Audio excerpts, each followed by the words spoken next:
सब कुछ बिल्कुल पसंद नहीं।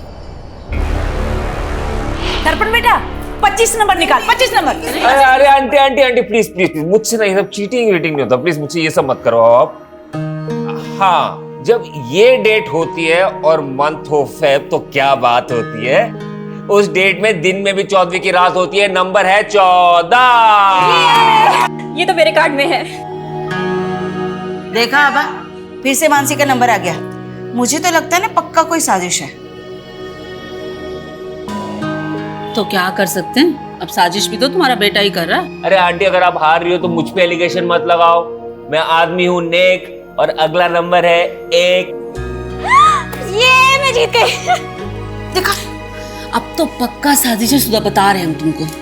अच्छा तो फिर हम भी हमारे पास से फेंक देते। आंटी तंबोला में पासे? मुझे आंटी मत बोलो। क्या हो गया मम्मी? क्या हो गया? अब तुम्हारे कारण मेरी और आभा की बचपन की दोस्ती ना बिना कट्टी के टूट जाएगी। क्यों? क्योंकि मैंने इस आभा की बेटी को अपनी बहू बनाने का फैसला किया है। अरे वाह। ये रिश्ता हम दोनों सहेलियों को रिश्तेदार बना देगा। क्यों, बनोगी ना हमारे घर की बहू?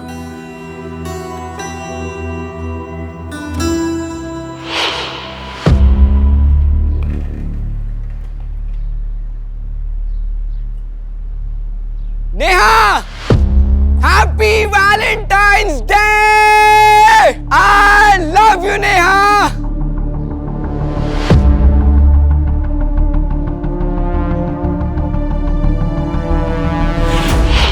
अपनी एंगेजमेंट की सारी पिक्चर्स परफेक्टली पोज्ड है ना?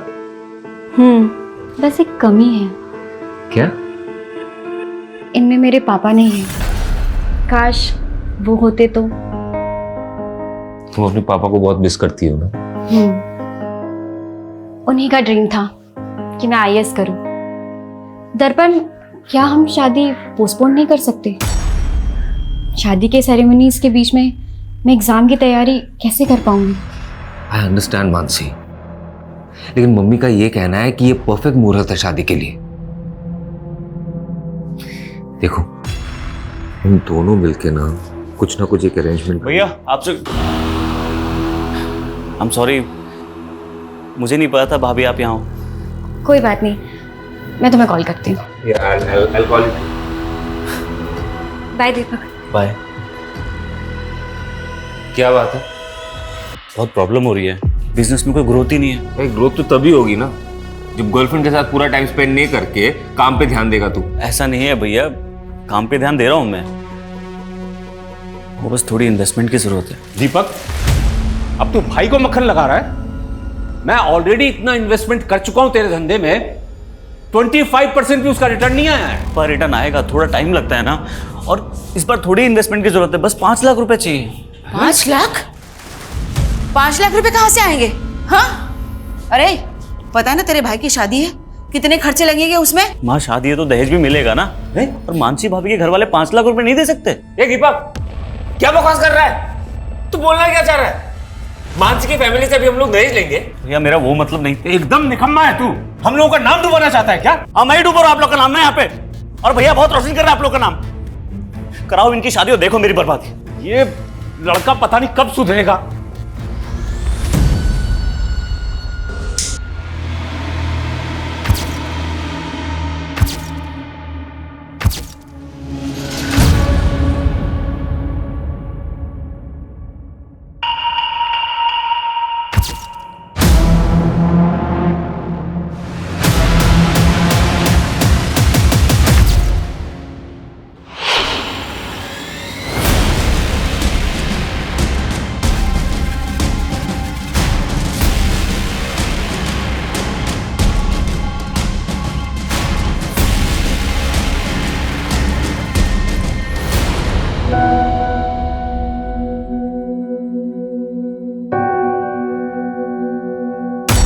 मैं तुम्हारे बिना जी नहीं सकता मानसी,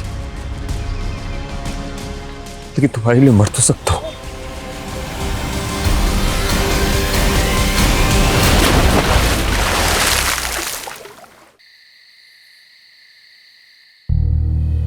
क्या हुआ दर्पण, तुम पूरे सेरेमनी में इतने एक्साइटेड थे और अब तुम्हारा मुंह लटक गया? एक्चुअली ये बात मैं तुम्हें एंगेजमेंट से पहले बता देना चाहता था, लेकिन कभी ना हिम्मत नहीं कर पाया। लेकिन अब लगता है कि अगर चुप रहा तो इस रिश्ते को आगे नहीं बढ़ा पाऊंगा। ऐसा क्या हुआ है दर्पण? देखो, उससे पहले ना मेरी जिंदगी में एक लड़की थी, लेकिन अब हम दोनों के बीच में कुछ नहीं है, हमारा ब्रेकअप हो गया है। वो सिर्फ मेरा पास्ट था, तुम मेरा प्रेजेंट हो। अब हम दोनों के बीच में कोई नहीं आएगा। तुम्हारे कल से मुझे कोई फर्क नहीं पड़ता, क्योंकि आज तुम सिर्फ मेरे हो।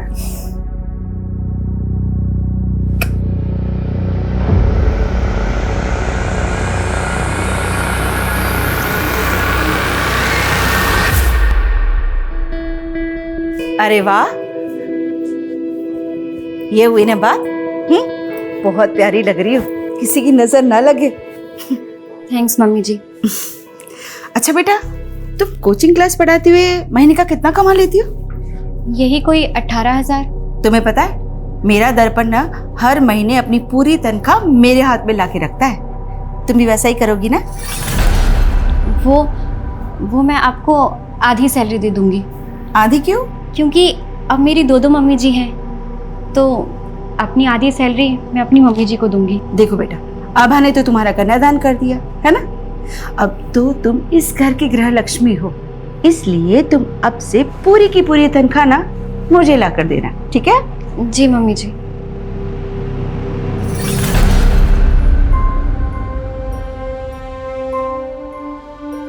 मानसी, मम्मी थोड़ी पुरानी ख्यालात की है, उन्हें तुम पॉजिटिवली लो।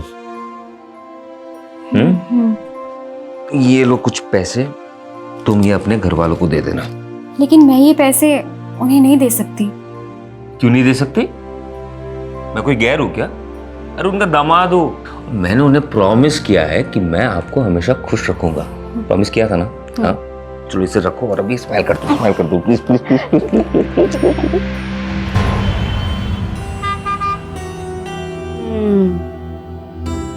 अच्छी है ना?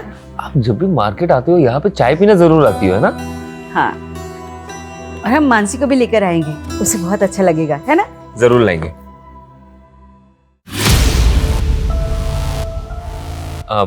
माँ आप चाय पियो, मैं बस 1 मिनट में आया। यहाँ पे क्या कर रही हो? तुम्हें देखने आई थी। तुम मुझे बुला सकते हो पर मैं नहीं। क्यों पीछा कर रही हो? तुम्हें पता है ना मैं शादीशुदा हूँ। मेरे पापा के गुस्से की सजा मुझे मत दो। बातों का अब कोई फायदा नहीं कोमल, मैं अपने शादी से खुश हूँ। तुम सिर्फ मेरे थे, मेरे हो और मेरे ही रहोगे। मैं तुम्हें किसी और के साथ नहीं देख सकती। प्लीज सीन क्रिएट मत करो, really sorry.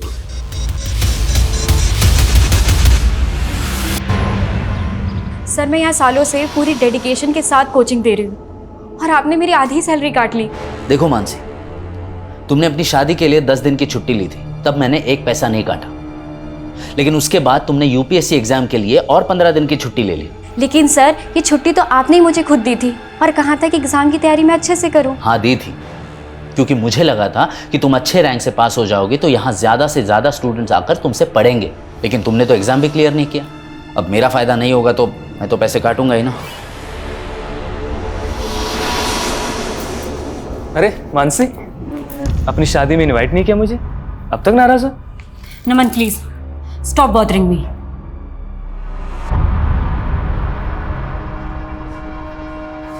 Good morning ma'am.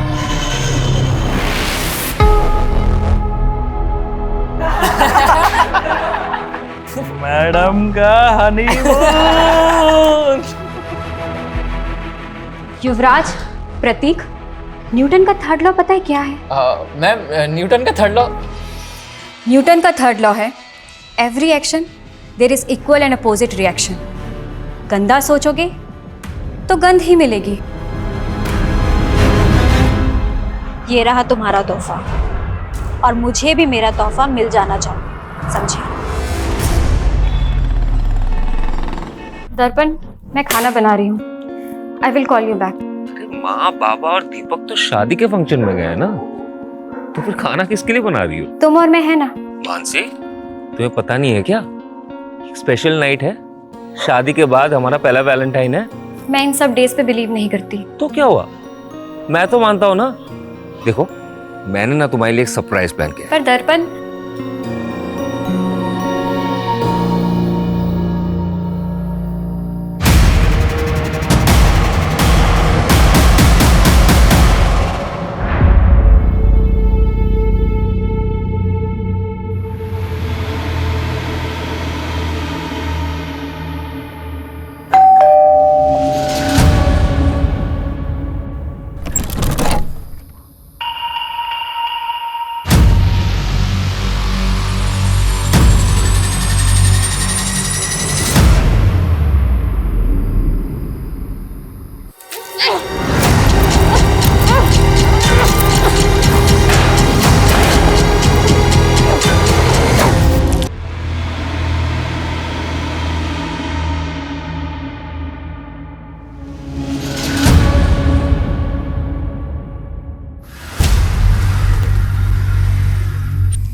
कौन कौन था यहाँ पे? मैं और मानसी थे सर। शादी के बाद ये हमारा पहला वैलेंटाइन था। मानसी, क्या क्या हुआ? मानसी, क्या हुआ? मानसी, अरे ये क्या हुआ? पीछे हटिया। सर लगता है क्रिमिनल ये लॉक तोड़ के अंदर आए होंगे, क्योंकि लूट के भी निशान लग रहे हैं सर। कहीं किसी गैंग का काम तो नहीं सर ये? मानसी, मानसी,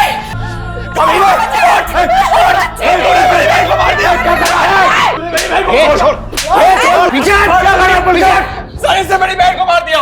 क्या बकवास कर रहा है पुलकित? सही तो बोल रहा है मेरा बेटा। सर इन्होंने हमसे दहेज मांगा था, हम लोग नहीं दे पाए तो मार दिया मेरी बेटी को। सर कैसी बातें कर रही है तू आबा? तेरी बेटी को मैंने अपनी बेटी की तरह माना। बात बोल। सर इसने, मेरी बेटी के पति ने इसे छोड़ोगे नहीं। इसने मेरी बेटी को मारा, इसे छोड़ोगे नहीं।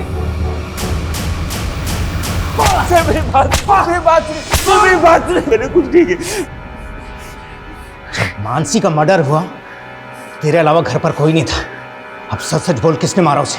बोल। आप मुझे जितना मारना है आप मुझे मार लीजिए इंस्पेक्टर साहब, लेकिन ये मत कहिए कि मैंने उसे मारा है। सर इसके बाप ने इसकी जमानत करवा ली है।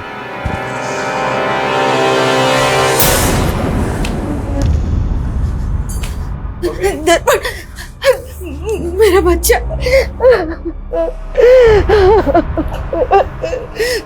माँ फिक्र मत करो, मानसी के घर वाले कुछ नहीं कर पाएंगे। मेरी बात हुई है लॉयर से, वो सब संभाल लेगा।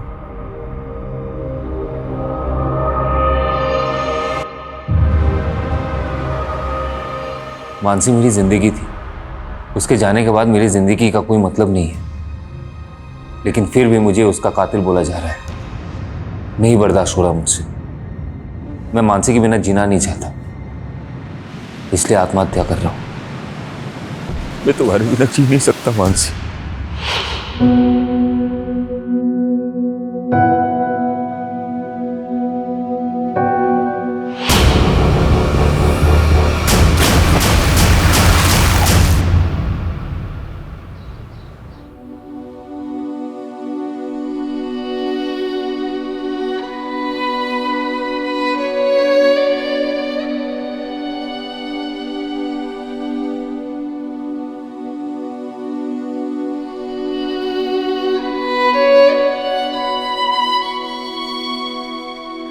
दस साल हो गए हैं जब से ये दोनों गए हैं ना, जैसे जीवन की खुशियां ही चली गई। इनकी कमी तो पूरी नहीं की जा सकती सुधा, लेकिन आज दीपक की सगाई है, उसकी खुशियों के लिए तो हमें जीना ही होगा ना।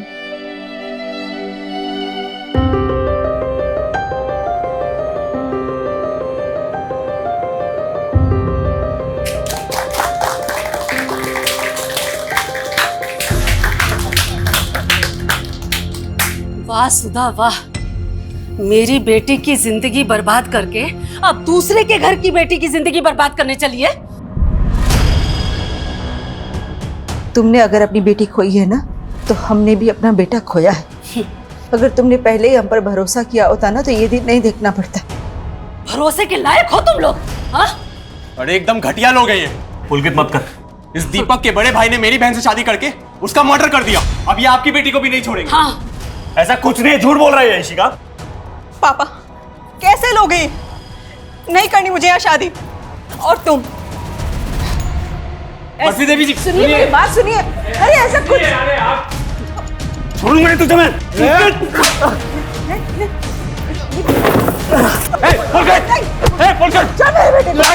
मेरे बेटे को मारा तूने। पुलिस बुलाओ। बस झगड़ा नहीं करना। बहुत हो गया पुलकित। दीपक क्या कर रहा है? दीपक क्या मसला है? सर इस दीपक के भाई ने मेरी बहन को मारा था। बहन को मारा था? सर वो एक 10 साल पुराना केस था। हाँ, मेरे बेटे ने कुछ नहीं किया था। इनके झूठे आरोप है सारे। हमारे आरोप झूठे नहीं थे सर। एक मिनट। क्यों सर? सच्चाई भी ना बताएं। मेरी बेटे की वो लाश आज भी सर मुझे वो दिन याद आता है, मेरा दिल सहम जाता है। हम भी सहम गए थे और मेरा बेटा भी। इनके झूठे आरोपों की वजह से मेरा बेटे ने आत्महत्या कर ली।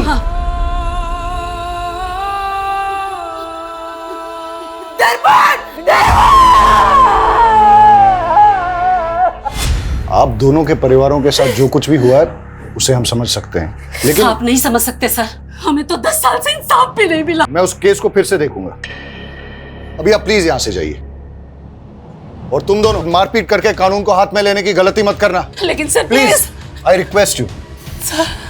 चलिए लेके जाइए इनको। चलिए आप लोग। और आप लोग भी।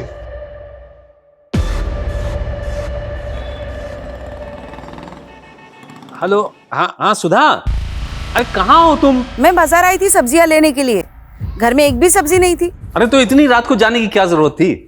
यहाँ घर में कुछ ना कुछ फ्रिज में रहता ही है ना। अरे आप तो खा लेते, लेकिन दीपक नहीं खाने वाला ना, उसके तो 100 नखरे हैं। हाँ अरे लगता है दीपक आ गया। तुम भी जल्दी आओ, मैं देखता हूँ दरवाजे पे, ठीक है?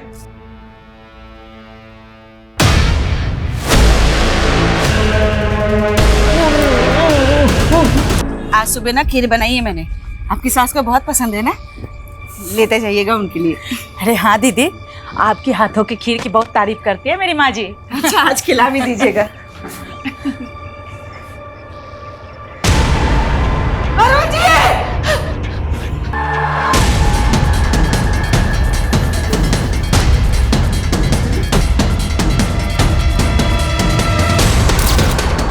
सर ये देखिए सर, दरवाजे पे फोर्स्ड एंट्री के साइन भी, और घर की हालत देखकर लग रहा है कि लूट भी हुई है। कैसे हुआ ये सब? जब ये सब हुआ तो मैं और माँ घर पर नहीं थे। सर सुधा जी मार्केट ही गई थी, मैं भी उनके साथ अंदर आई, और अंदर आके लाश देख के मुझे 10 साल पुरानी घटना की याद आ गई। सर आपको किसी पे शक है? मानसी का भाई पुलकित, उसी ने किया ये। सर इनके नेबर का कहना है कि 10 साल पहले और तब भी घर में लूट हुई थी। हाँ सर, मानसी भाभी के साथ भी ऐसे हुआ था, पर उस वक्त उसके भाई ने मेरे भाई दर्पण पे सारा आरोप लगा दिया। क्या पता अपना क्या छुपा रहा हो। आप ये कहना चाहते हो कि 10 साल पहले पुलकित ने अपनी बहन के साथ भी? पता नहीं सर, पर मेरे पापा को तो उसी ने मारा है। अगर दोनों केसेस की मॉडस ऑपरेंडी वाकई में सेम है, मानसी का मर्डर केस अभी तक सॉल्व नहीं हुआ है, अरुण जी की बॉडी को पोस्टमार्टम के लिए भेज दो, और इस पुलकित को बुलाओ जरा police station. Okay sir. Sir वो दीपक फंसा रहा है मुझे क्या मिलेगा उसके बाप को मार के? कल तक अपनी बहन के लिए इंसाफ मांग रहा था तू, कहीं बदला तो नहीं ले लिया तूने? सर आप पुलकित को ऐसे अरेस्ट नहीं कर सकते, उसने कुछ नहीं किया है, वो कल शाम से घर पे ही था। सर देखिए वो हम पता करेंगे कि कल शाम को वो कहाँ पे था। हमने वार्निंग देकर छोड़ा था उसको जब उसने दीपक की पिटाई की थी।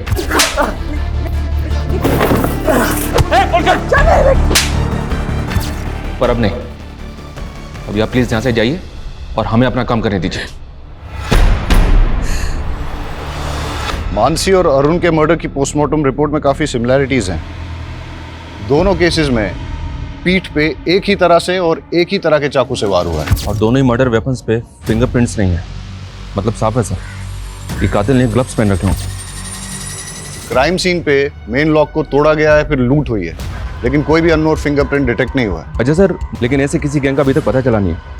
दोनों ही केसेस में या तो क्रिमिनल एक ही है, या अगर अरुण का कत्ल किसी और ने भी किया है तो उसने मानसी के मर्डर केस का मॉडस ऑपरेंडी कॉपी किया है। लेकिन अरुण के केस में किसी ऐसे इंसान का पता नहीं चल रहा जिसकी अरुण के साथ या अरुण की फैमिली के साथ कोई रंजिश हो, सिवाय मानसी की फैमिली के। और ये पुलकित भी कुछ भी नहीं होगा। ये मानसी के मर्डर केस में दर्पण प्राइम सस्पेक्ट था, जिसने कि सुसाइड कर लिया था। मैं तुम्हारे बिना जी नहीं सकता मानसी। लेकिन उसके बाद पुलिस की सस्पेक्ट लिस्ट में एक कोमल नाम की लड़की थी, जो कि दर्पण की एक्स गर्लफ्रेंड थी। हाँ सर, लेकिन उस पर कोई आरोप साबित नहीं हुआ था। और सोचने वाली बात यह है कि 10 साल बाद वो अरुण का कत्ल क्यों करेंगे? तो हमें मानसी मर्डर केस के हर साक्ष्य से पूछताछ करनी होगी। मैंने एसीपी साहब से केस रीओपन करने की परमिशन ले ली है। तुम मानसी और दर्पण की फैमिली की सारी डिटेल्स निकालो, तब तक मैं इस कोमल से मिलके आता हूँ। सर दर्पण मेरा पास था, और अब मैं किसी और की पत्नी हूँ। आप प्लीज़ पुरानी बातें करके मेरी मैरिड लाइफ डिस्टर्ब कर रहे हैं। अब ये एक डबल मर्डर केस है, इसलिए पूछताछ में आपको हमारा सहयोग करना ही होगा। सर मैं पहले ही सब कुछ बता चुकी हूँ। तो फिर से बता दीजिए, मानसी और दर्पण की शादी के बाद क्या आप कभी दर्पण से मिली? तुम्हें पता है ना मैं शादीशुदा हूँ। तुम सिर्फ मेरे थे, मेरे हो और मेरे ही रहोगे। मैं तुम्हें किसी और के साथ नहीं देख सकती। नहीं। 10 साल पहले वैलेंटाइन डे की रात को जब मानसी का मर्डर हुआ था। सर मुझे नहीं याद है, और मैं भला मानसी को क्यों मरवाऊंगी। ये रहा तुम्हारा तोहफा, और मुझे भी मेरा तोहफा मिल जाना चाहिए।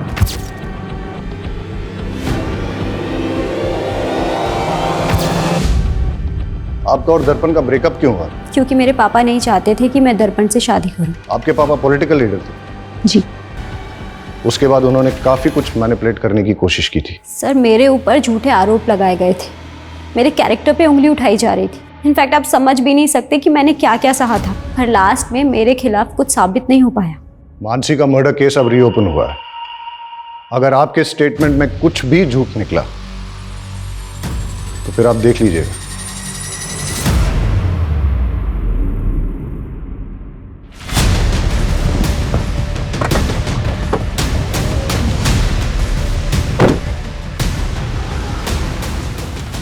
मिसा जी, आप यहाँ क्यों आए हैं? तुम लोगों की वजह से पुलिस मेरी बेटी को परेशान कर रही है। अगर इन सब बातों की गाज मेरी पॉलिटिकल इमेज पर पड़ी तो मैं तुम लोगों को छोड़ूंगा नहीं। इसलिए कल मीडिया के सामने जाइए और ये कहिए कि इस केस का मेरा और मेरी बेटी से कोई संबंध नहीं है। आपको अपनी इमेज की पड़ी है और हम अपना बेटा और बहू खो करके चुप बैठ जाएं। अरुण जी, कहीं ऐसा ना हो बहू और बेटे के पास में पूरा खानदान पहुंच जाए।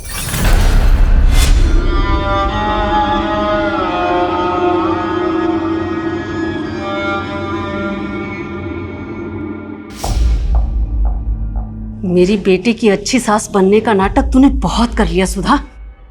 आभा, तुझे अभी भी अपनी बेटी की ही पड़ी है?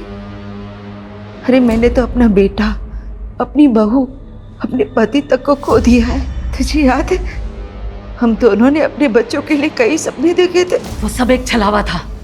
मेरी बेटी की हाय लगेगी तुझे, और तुझे तेरे किए की सजा जरूर मिलेगी, देख लेना। मतलब ये सब कुछ तेरा बेटा? उसे अंदर भेज के ये मत सोच लेना कि मैं झुक जाऊंगी। उसे तो मैं छुड़ा ही लूंगी, लेकिन तुझे कहीं का नहीं छोड़ूंगी, याद रखना।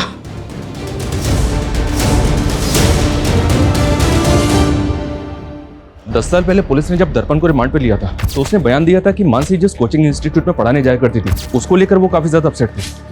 लेकिन सर केस फाइल देख के लग नहीं रहा है कि पुलिस ने ज्यादा इंक्वायरी की थी। चलो अब हम इंक्वायरी करते हैं। ये आप क्या बोल रहे हैं सर?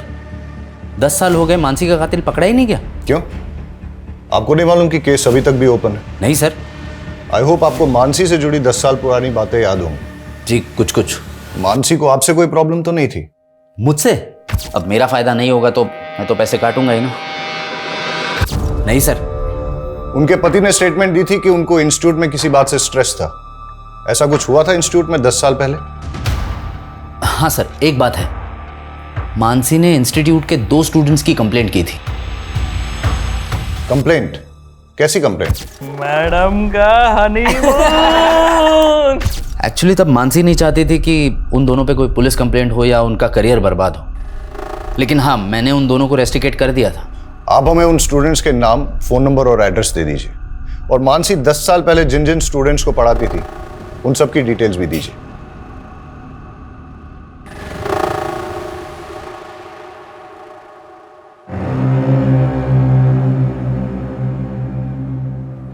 मम्मी ये लो दवाई खा लो।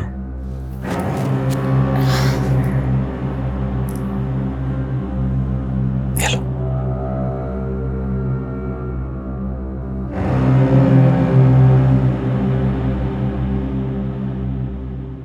मम्मी मुझे लगता है ना इस घर में मनुष्यत का दाग लग चुका है।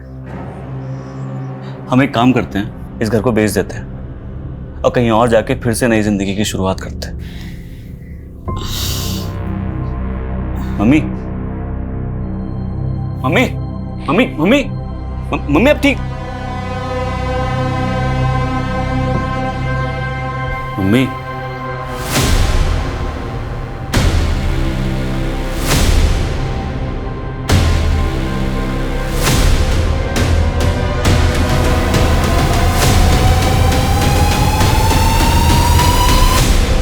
सर हम मानते हैं कि हम उस टाइम पे थोड़ा शरारती थे, लेकिन शरारती बालिग थे तुम।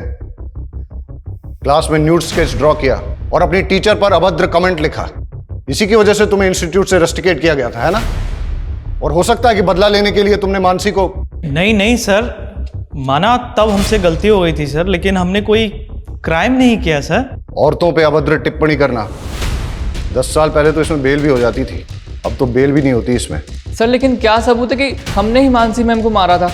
10 साल बाद तुम दोनों को ढूंढ लिया ना, सबूत भी ढूंढ ही लेंगे। इन दोनों लड़कों के पिछले 10 साल की हिस्ट्री निकालो। सर लेकिन ये दोनों लड़के मानसी के ससुर अरुण को जानते तक नहीं, तो फिर ये अरुण को क्यों मारेंगे? लेकिन दोनों के पास मानसी को मर्डर करने का मोटिव है। अब तो इन्वेस्टिगेशन में आगे जाके ही पता चलेगा कि दोनों केसेस में क्रिमिनल सेम है या दोनों केसेस अलग अलग है। सर पिछले 10 साल का सबसे बड़ा राज तो हमारे सामने आया ही नहीं। कौन सा राज? मैंने इन दोनों फैमिलीज का पिछले 10 साल का ब्यौरा निकाला। मानसी की बहन श्रद्धा की शादी मानसी की मौत के महज 25 दिन के बाद हो गई थी। अक्सर लोग फैमिली मेंबर की डेथ के बाद तकरीबन 1 साल तक कोई मांगलिक कार्य करते नहीं है। लेकिन श्रद्धा की शादी का इस केस से क्या लेना देना? श्रद्धा के CDR में एक अनाथाश्रम का नंबर मिला सर, यहाँ श्रद्धा पिछले 10 साल से आ जा रही है। आश्रम में इंक्वायरी की तो पता चला कि श्रद्धा वहाँ मानसी की बेटी से मिलने जाती है। मानसी की बेटी? सर वो मानसी दीदी नहीं चाहती थी कि किसी को ये बात पता लगे।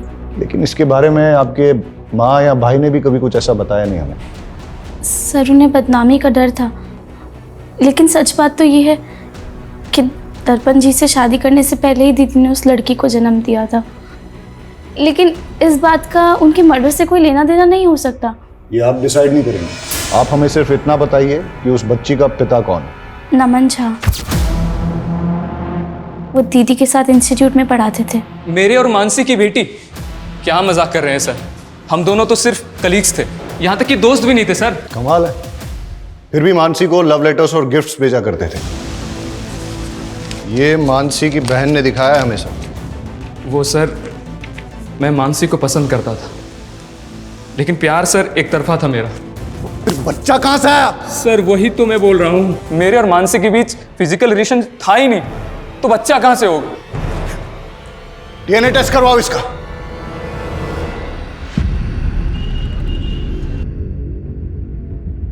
मैंने तुझे बोला था ना इस दर्पण से दूर रहना, फंस गई ना पुलिस के चक्कर में।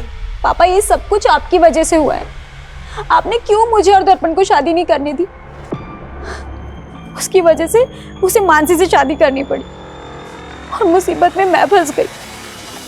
डोंट वरी बेटा, बेटा भले ही मैं पावर में नहीं हूं, लेकिन फिर भी इतना पावरफुल हूं कि तुझे छोटी मोटी मुसीबत से निकाल सकूं।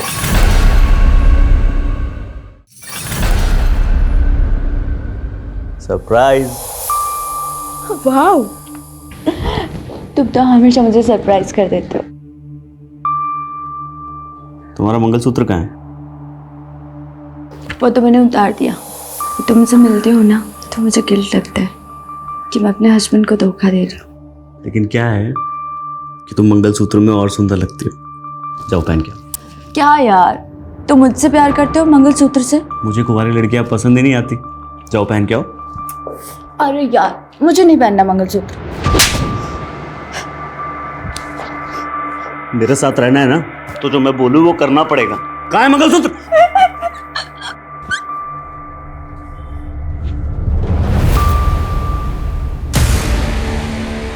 इधर आओ। बस हो गया। अच्छी लग रही हो। लड़कियों पे मंगलसूत्र का tag. This is my swag. Sir Naman का DNA तो उस बच्ची के DNA से मैच नहीं हुआ, लेकिन उस बच्ची का DNA मानसी के प्रेजर्व्ड DNA से 50% तक मैच हो गया। जेनेटिक मैच 50%, मतलब बच्ची मानसी की नहीं है, लेकिन मानसी की फैमिली में से ही किसी की है, इसलिए DNA मैच 50% ही मिला है। श्रद्धा ने जो स्टेटमेंट दिया है वो भी गड़बड़ है सर। मर्डर से पहले मानसी रेगुलर इंस्टीट्यूट जा रही थी। अगर तब वो प्रेग्नेंट होती तो सबको पता होता। और श्रद्धा ने ये भी नहीं बताया कि उसकी डिलीवरी कहाँ हुई थी। सर मैं बहुत डर गई थी, मुझे कुछ समझ में नहीं आ रहा था कि मैं आपको क्या जवाब दूं। तो बच्ची आपकी है, लेकिन अनाथ आश्रम के रिकॉर्ड में उस बच्ची की माँ का नाम मानसी क्यों है? सर श्रद्धा के साथ धोखा हुआ था। 18 की भी नहीं हुई थी सर। और उस सिद्धार्थ ने इसकी जिंदगी तबाह कर दी। सिद्धार्थ, मेरी बहन नाबालिग है, तुझ पे रेप चार्ज लगेगा। नहीं दीदी, ये क्या कह रहे हो? सिद्धार्थ मुझसे बहुत प्यार करता है। आ रहा तुझे ये? नहीं दीदी, मैं उससे बहुत प्यार करता हूँ, मैं शादी भी उसी से ही करूँगा। बाद में वो मुकर गया और हम इज्जत के डर से आपके पास नहीं आ पाए और डॉक्टर ने भी इसका अबॉर्शन करने से मना कर दिया। इसलिए दीदी भी टेंशन में थी, तो हमने श्रद्धा को मामा के घर भेज दिया। हम सोच ही रहे थे कि उस बच्ची का क्या करें, तभी मानसी का मर्डर हो गया। मैंने अपनी छोटी बेटी के दाग को छुपाने के लिए अपनी मरी बेटी के नाम का इस्तेमाल किया। कहीं ऐसा तो नहीं कि आपने मानसी को इसलिए मरवाया ताकि उसके साथ साथ आप अपने किसी काले कारनामे का राज भी दफन कर सकें? हम मानसी को मारने के सपने में भी नहीं सोच सकते सर। उसे दर्पण के घर वालों ने मारा है, ये बात मैं आपको लिख कर दे सकती हूँ। सर, ये मानसी मर्डर केस में इतने सारे सस्पेक्ट एक के बाद एक हमारे सामने आए, लेकिन मानसी के भाई बहन और माँ के अलावा।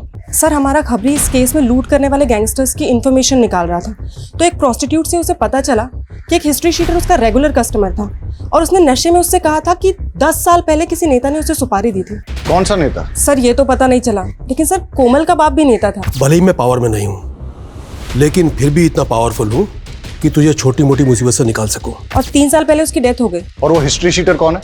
सर, बबलू नाम है उसका। मारपीट लूटपाट के केस में कई बार अंदर आ चुका है। उठा के लाओ इस बबलू को। नहीं सर, मैंने कोई सुपारी नहीं ली थी सर। हमको सब पता है, तेरा वो नेता कमलेश चौधरी के कार्यकर्ताओं के साथ उठना बैठना है ना। अब बता, किसकी सुपारी ली थी और किससे ली थी? हाँ सर, मैंने सुपारी ली थी, पर वो मुझे नेताजी ने नहीं, उनकी बेटी ने दिया था। ये रहा तुम्हारा तोहफा और मुझे भी मेरा तोहफा मिल जाना चाहिए। तुझे कोमल ने सुपारी दी थी? हाँ सर, पर सर मैंने किसी का मर्डर नहीं किया सर, मैं तो पैसे लेके भाग गया था। कोई भी मेरा नाम लेगा और आप मान लेंगे मैंने कोई सुपारी नहीं दी है। हमने उस आदमी को इतना तोड़ा कि उसने सब सच उगल दिया। अब आपसे भी सच उगलवाने के लिए ऐसा ही कुछ करें ठीक नहीं रहेगा। सच बोलिए। हाँ, मैंने दी थी सुपारी, पर सर उसने मानसी को नहीं मारा, वो तो पैसे लेके भाग गया था। जिस रात मानसी का कत्ल हुआ उस रात आप कहाँ थी? देखो मानसी, दर्पण आज भी मुझसे ही प्यार करता है। ये बकवास करने आई हो तुम यहाँ पे? अब सच तो तुम्हें स्वीकार करना ही पड़ेगा। डाइवोर्स दे दो दर्पण को। तुम्हें दोबारा मुझसे मत कहना, निकलो यहाँ से।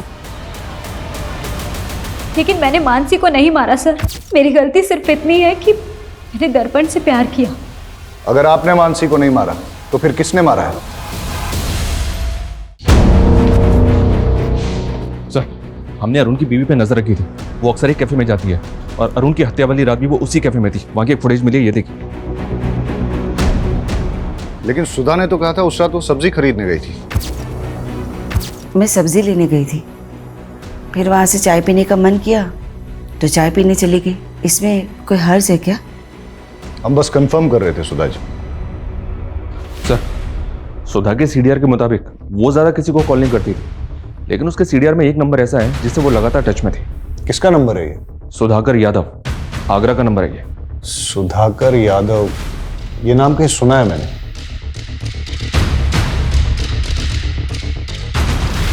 मानसी मर्डर केस में इससे पूछताछ हुई थी। दर्पण का दोस्त है ये, मिलते हैं इससे। सर, मैं ही सुधाकर हूँ, लेकिन मैंने कभी भी दर्पण की माँ को कॉल नहीं किया है। सुधा के कॉल डिटेल्स में ही मिला है हमें ये नंबर। ये नंबर आप ही के नाम पे है ना? सर, मैंने कभी ये नंबर लिया ही नहीं है। ये नंबर आपके आईडी पे लिया गया है। आपने नहीं लिया तो किसने लिया है? सर, मुझे कुछ समझ में नहीं आ रहा है। आपने अपने ओरिजिनल डॉक्यूमेंट्स कभी किसी को दिए? यार दर्पण, पक्का मेरा काम हो जाएगा कृषि विभाग का। यार, मानसी के फादर भी कृषि विभाग में थे। मानसी को वहां पे सब लोग जानते हैं। मुझे नहीं लगता कोई प्रॉब्लम होगा। फिर मानसी भाभी का खून हो गया और दर्पण ने सुसाइड कर लिया। मैं तुम्हारे बिना जी नहीं सकता मानसी। मैंने दीपक से कई बार कहा कि मेरे ओरिजिनल डॉक्यूमेंट्स दर्पण के पास है, प्लीज मुझे लाके दे दो, लेकिन उसने कहा कि उसे डॉक्यूमेंट्स मिले ही नहीं।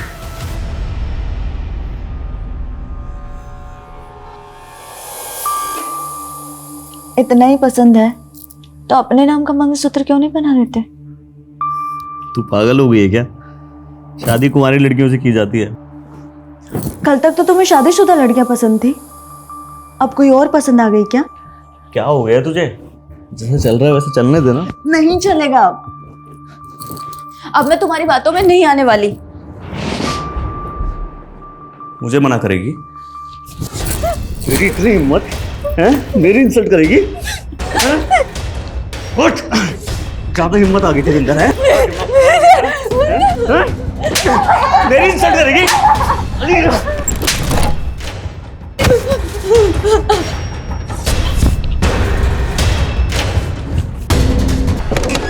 सुधाकर के बयान से लग रहा है कि उसके नाम पे लिया गया नंबर और कोई इस्तेमाल कर रहा है। नंबर ट्रेस पे डालो और पता करो कौन इस्तेमाल कर रहा है ये नंबर। सर अंजलि होटल में दर्पण के भाई दीपक ने एक लड़की को मॉलेस्ट करके उसकी जान लेने की कोशिश की। सर वो दोस्त थी मेरी, मैं हाथ नहीं उठाना चाहता था उस पर गुस्से में कंट्रोल नहीं होता मुझसे। और सेक्सुअल डिजायर भी कंट्रोल नहीं होता तेरा। दर्जनों अफेयर थे तेरे। कहीं मानसी पे भी तेरी बुरी नजर तो नहीं थी? नहीं सर। सुधाकर के डॉक्यूमेंट्स का मिसयूज करके फोन नंबर किसके लिए लिया? मैं इस बारे में कुछ नहीं जानता। जानता नहीं है या अपनी माँ के फोन से उस नंबर पे रेगुलर कॉल किया करता था? नहीं सर, मैंने ऐसा कुछ नहीं किया है।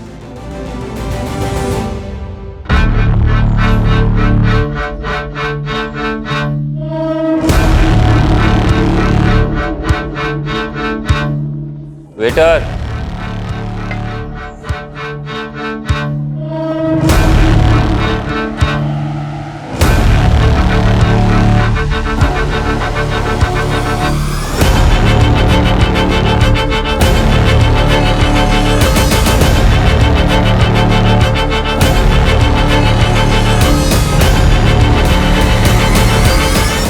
ये आदमी वही है? कंफर्म नहीं है सर, पर वो आगरा जाने वाली बस में चढ़ा है। मैं उसी बस को फॉलो कर रहा हूँ। मैं उस बस के रूट वाले स्टैंड पे हूँ। मैं बस पे चढ़ता हूँ, तुम बस को फॉलो करो। Okay sir.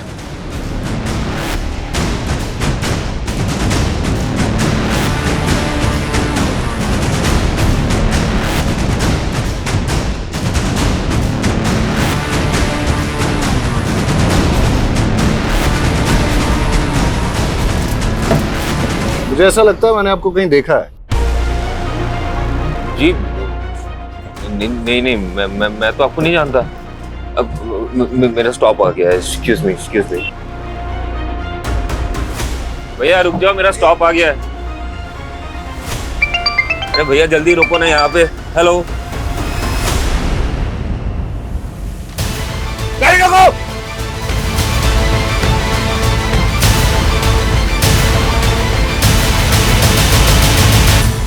बहुत शातिर चाल चली तूने दर्पण। मानसी के मर्डर केस में तुझे फांसी ना हो जाए, इसलिए अपना नाम और पहचान बदल ली। तेरी गर्लफ्रेंड कोमल ने हमें सब कुछ बता दिया है। सारे फसाद की जड़ तो वही है ना सर। मैं कोमल से बहुत प्यार करता था, उससे शादी करना चाहता था। मेरी माँ जब हमारे रिश्ता लेके उसके घर पे गई तो उसके बाप ने मेरी माँ की बहुत बेइज्जती की और ये मुझसे बर्दाश्त नहीं हुआ। तो मैंने कोमल को छोड़ के मानसी से शादी कर ली। लेकिन आए दिन कोमल मुझे ये एहसास दिलाती रही कि वो मुझसे कितना प्यार करती है। तुम मुझे बुला सकते हो, पर मैंने मेरे पापा के गुस्से की सजा मुझे मिली। बचपन से काफी लड़कियों ने मेरी प्रपोजल ठुकराया सर। मुझे ये सब कुछ बिल्कुल पसंद नहीं। I love you, Neha. कोमल एक लौती थी जो मुझसे बहुत प्यार करती थी। वो मेरे लिए कुछ भी कर सकती थी और ये बात मेरे लिए बहुत बड़ी थी। मानसी को धोखा देके मैं कोमल से मिलने लगा। मेरी माँ को मुझ पे शक हो गया तो उन्होंने मुझ पे नज़र रखने के लिए मेरे पीछे एक प्राइवेट डिटेक्टिव लगा दिया। उस प्राइवेट डिटेक्टिव ने हमारे कुछ फोटोज खींचे, मेरे और कोमल के। कुछ दिन बाद वो फोटोज मानसी ने देख ली। कहते थे कोमल सिर्फ तुम्हारा पास्ट थी और अब हम दोनों के बीच कोई नहीं आएगा, तो फिर ये क्या है? देखो मानसी, मैं कोमल को भुला नहीं पा रहा हूँ। बेहतर यही होगा कि तुम मुझे डिवोर्स दे दो। क्या? एक मैदान में दो तलवार तो नहीं हो सकती ना सर। तो मैंने वो तलवार चुनी जिसमें मोहब्बत की रवानगी थी।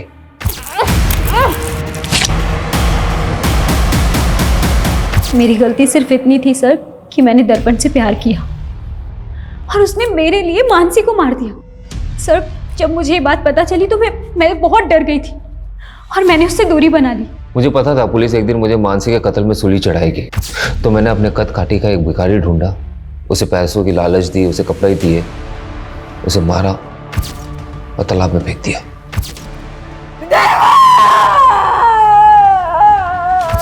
और फिर हुलिया बदल के तू गायब हो गया। और सुधाकर का आईडी था तेरे पास, उसके नाम पे तूने एक फोन नंबर भी ले लिया। एक बात बता मेरे को, तेरी इन काली करतूतों के बारे में तेरी माँ को पता है? और अपने पिता को क्यों मारा तूने? माँ उन्हें दिलासा देना चाहती थी कि मैं जिंदा हूं। दर्पण तू जिंदा है? हाँ, हमारा बेटा जिंदा है। झूठ बोला तुमने मुझसे, इतने दिनों छुपा के रखा। अभी पुलिस को फोन लगाता हूं मैं।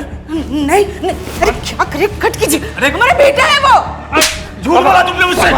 उन्होंने मेरे सामने मेरी माँ को थप्पड़ मारा था और मुझे धमकी दिया कि अंदर करवा देगा। उस दिन तो मैं वहां से चला गया और घर वापस जाके पापा को। माँ हूं मैं, मेरे लिए मेरे बच्चे से बढ़कर कुछ भी नहीं। एक कातिल की माँ हो आप और अपने बेटे के गुनाह में बराबर की भागीदार हो। प्यार और ममता में लोग इतने अंधे हो जाते हैं कि वो ये देख ही नहीं पाते कि दर्पण जैसे लोग कितने खतरनाक हैं। इस तरह के लोग न तो रिश्तों की परवाह करते हैं, न ही जज्बातों की। और अक्सर ऐसे लोगों को पहचानने में हम लोग गलती कर देते हैं। आज भी हमारे देश में कई औरतें ऐसी हैं जो अपने पति के अत्याचार और घरेलू हिंसा की शिकार हैं, लेकिन जीवन भर सहती रहती हैं। अगर अन्याय के खिलाफ आवाज न उठाई जाए तो उनका हश्र यह भी हो सकता है कि वो अपनी जान गंवा दे, जैसा कि मानसी के साथ हुआ।